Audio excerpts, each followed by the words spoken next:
and welcome here to TalkFCB, and welcome back to the channel here today, guys. After a really important win for Barca over the weekend, we scored a goal. That was a real achievement for us, and we are back on track with a big win over Atletico Madrid, just what we asked for. But today, we are going to be discussing some of the other big developments over the weekend there, pertaining to a certain Lionel Messi, and the very latest, not only on the transfer front, what is happening right now with Messi and Barca, but we're also going to be discussing today Xavi's plan for Messi, how he plans to use him, and the way that he wants to use him next season. All of that is coming up for you today. It should be exciting. So let's do it, because today's big video is coming to you courtesy of Manscaped, who this month, guys, have made a brand new signing. Introducing the Weed Whacker 2.0. This right here is an all-new, all-upgraded version of Manscaped's classic electric nose and ear hair trimmer. It's waterproof, it's complete there with skin-safe technology, and it's cordless with up to 45 minutes of runtime. And the great thing right now is that comes as part of the Performance Package 4.0. The Weed Whacker has been upgraded, meaning that right now you can fully step up your personal grooming game with the Lawnmower 4.0 and the brand new Weed Whacker 2.0. Manscaped have everything you could possibly need to keep you looking good and feeling good. And you guys right now can head over to the Manscaped website today and grab 20% off your order. All you've got to do there is use the code TalkFCB.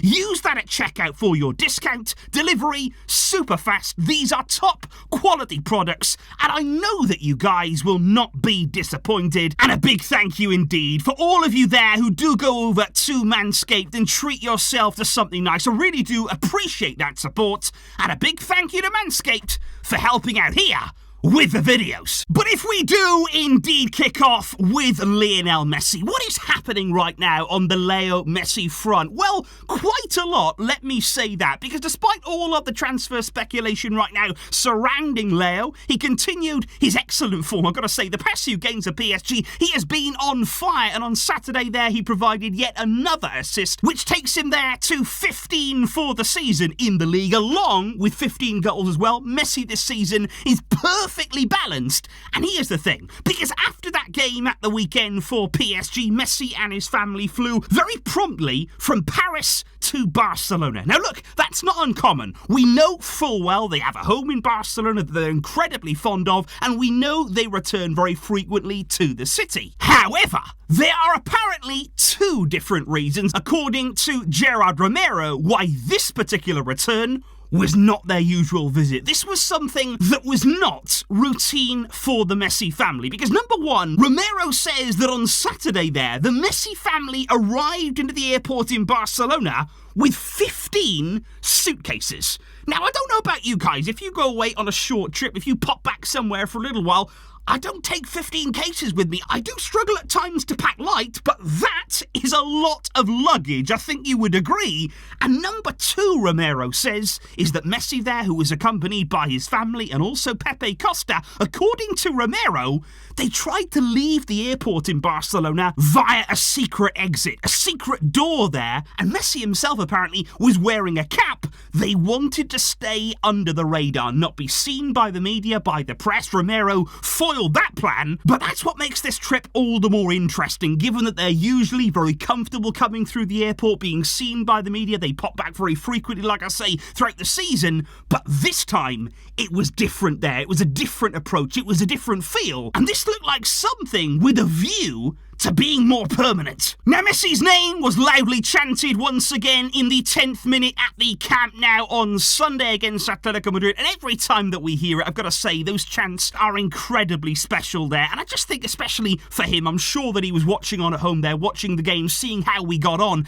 Imagine what it must feel like to hear a whole stadium chanting for you, and you're not even there. Very special indeed, and apparently there on Sunday night then, after Barca's victory, Mateo Moreta reported that Messi planned to spend the evening with several of his former teammates at Barca, spending time with them again and also discussing some ideas for the future. So it's very possible that yesterday evening Messi there was with several Barcelona players. But this is when it gets interesting, because now I want to talk about Xavi's plan for Messi. That was also something there that Gerard Romero detailed over the weekend, because Romero said that just last month Xavi actually met with Messi there, where they both had a lot of detailed discussions, and in that meeting Xavi apparently outlined his plan for Messi in his Barca team. And right now we're hearing that Messi would effectively be part of a midfield four at Barca next season, the rhombus in midfield, and apparently there would be a more advanced position in that midfield, somebody who could link midfield and attack, somebody who'd be able to provide some much needed threat in the final third. And of course with Messi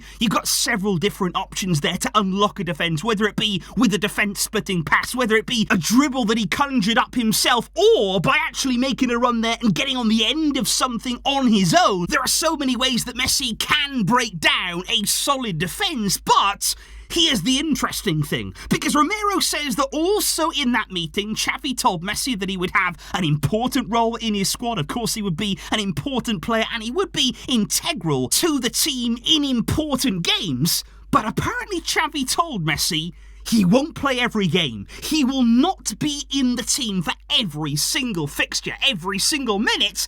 And I think that's key, because of course Messi is Messi. You know what you're going to get from him. You know what you can expect. He is somebody that we always know can have an impact on a game. You always want him out there, but we also can't escape the fact, guys, that next season he's going to be 36 years old. And I think right from the get-go here, Xavi has to make it clear what the plan for Messi is. And I think for Messi, there will be some games, providing that we have the depth for it, that's absolutely key, where we may not need to overly rely on him, where we may not need him to be out there for the whole game. And I think keeping him as fresh as possible for the biggest of games, that's going to be key. Giving him a bit more rest than we may have seen from him at Barca in the past. You've got to adapt to age. You've got to recognise the situation. And I think it's absolutely vital now that Xavi and Messi, two people, of course, let's not forget, who have a real connection, who have a real bond between them, it's key now that they continue that understanding with each other. And I've got to say, guys, I don't think this should only apply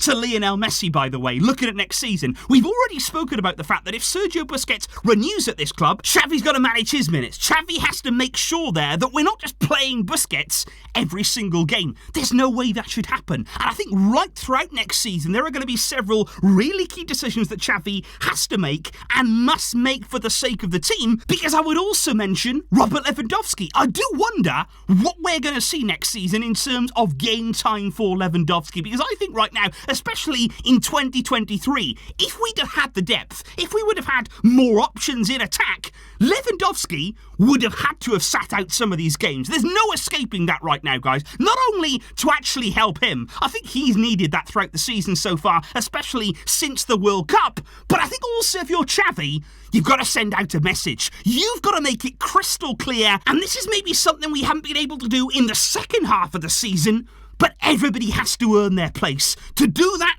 we've got to have the depth, we've got to have the options, but in order to play in this team, you have to play well, and you have to keep playing well. To earn your place, nothing is guaranteed, nothing is handed to you, and that is how you keep the hunger. That is how you bring the intensity every match. And so indeed, guys, what I would really like to hear from you from today's video, off the back of what we have discussed today, is if you were Xavi, what role would you propose for Messi next season? Both there in terms of his positioning on the field, where would you like to see Messi play, where do you think he's going to operate best in this Xavi team, but also, how would you manage his minutes? What kind of role would he have in your squad, and with a view to a whole season, all the competitions that we're involved in, how would you manage Messi to allow him to be at his best? Please do let me know all of those thoughts in the comments down below. It's a really fascinating discussion and a really exciting one as well, as we continue to build up to what we hope will be Lionel Messi's return to Barca. Thank you indeed for watching here today, guys, for all of your support, and a big thank you to Manscaped indeed for being part of today's video. I will see you soon, of course, where there will be lots more on the way. But until next time, as always, Vishka, El Barça.